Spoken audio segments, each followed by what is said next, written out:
I just want to understand something clearly.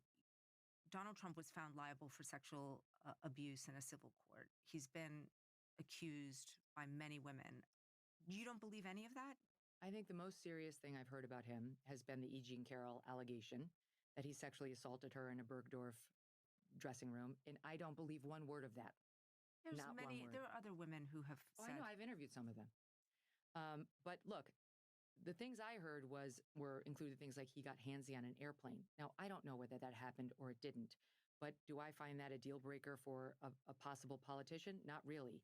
At least I reported on their stories and did them the courtesy of bringing them to air in front of millions of people and let the audience make up its mind. My problem is more with these Democrats who will bury these allegations against their candidates or their candidate spouses and then play holier than thou when they're looking at Donald Trump. You have to understand, like, if you haven't sold your soul, you have to be willing to criticize the people, even you that you admire, on your quote side. And my owning my bias by going out there on stage with Donald Trump and saying, I'm voting for him and you should too, is a bonus when it comes to my credibility. Now, everybody has zero doubt about where I stand, and they can filter everything I say through the appropriate lens. What typically happens in journalism is they say they have no bias, and then they just work it out in the printed word or on their shows without owning it. But the audience knows it, and it creates a distrust and a divide.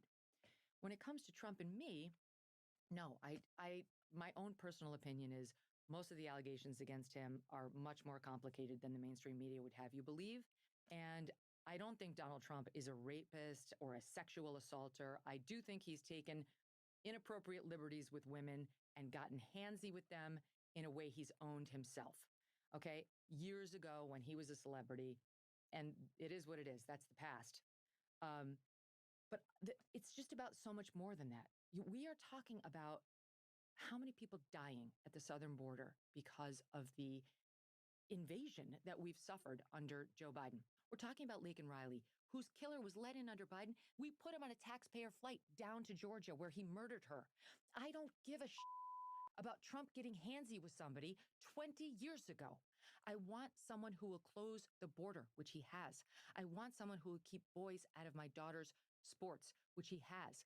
I want someone who will stand up to the insane DEI policies so that white kids will stop hearing in school that they're born with some original sin from which they cannot recover, which he